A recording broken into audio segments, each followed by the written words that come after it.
Everyone, I'm back with a new video, and my today's video is about the recent update in Russia-Ukraine war. I already discussed in my previous video about the exact reason behind this war, जिसमें मैंने आपको साफ कहा था कि ये US की NATO expansion policy is the biggest reason behind this war, जिसमें यूएस नाटो का ईस्टवर्ड डायरेक्शन में एक्सपेंशन करना चाहता है, while Russia is against that.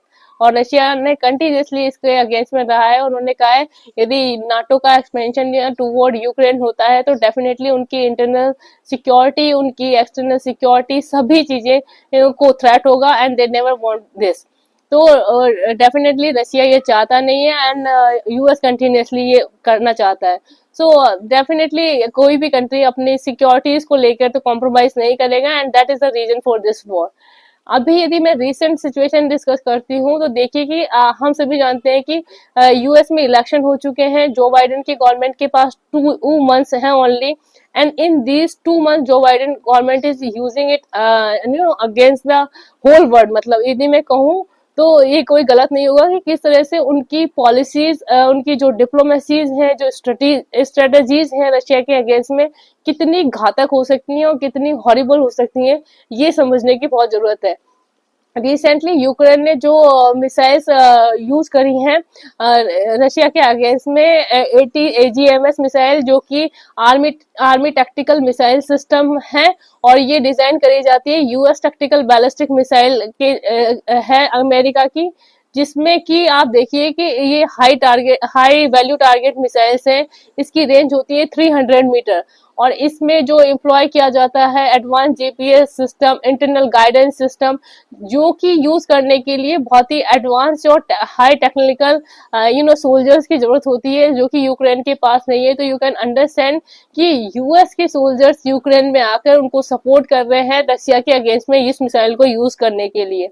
And definitely Russia know about that, और रशिया कभी भी अपनी इंटरनल सिक्योरिटी या अपनी एक्सटर्नल सिक्योरिटी या किसी भी तरह की सिक्योरिटी से तो कॉम्प्रोमाइज करेगा नहीं। तो डेफिनेटली रशिया इस चीज को सीरियसली लेगा एंड इसके बेसिस पे यदि वो काउंटर रिएक्शन करता है तो डेफिनेटली सिचुएशन बहुत ही खराब हो सकती है। मतलब it can be A third world war situation in the world, और कितनी मिजरेबल सिचुएशन हो सकती है इसके लिए टर्की के जो प्रेसिडेंट है उन्होंने इस चीज को बहुत ही क्लियरली बोला है। टर्की के प्रेसिडेंट एर्दोगन ने कहा है कि अमेरिका का ये जो काम है रशिया के अगेंस्ट में जो डिप्लोमेसीज यूज कर रहा है वो आग में घी डालने का काम है, and definitely it is true.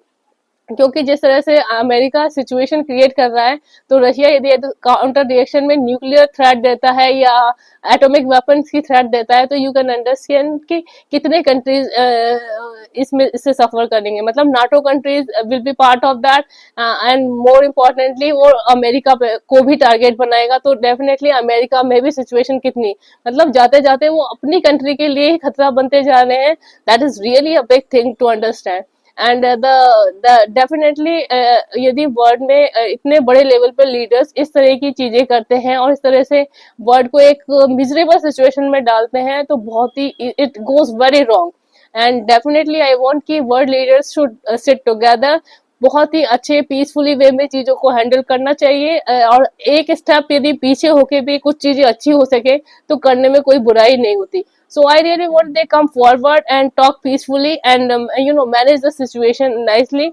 And this situation can be horrible for them also। यदि अमेरिका के साथ कुछ भी यदि ऐसी सिचुएशन होती है या फिर अमेरिका उसका काउंटर रिएक्शन देता है या इस तरह की चीजें होती हैं तो यू कैन अंडरस्टैंड की सिचुएशन कितनी खराब हो सकती है। यदि हमें वर्ल्ड को पीसफुली रखना है इस वॉर सिचुएशन से, we have to come out, तो डेफिनेटली हमको कुछ अच्छा डिसीजन लेना है and we have to stop such kind of the things.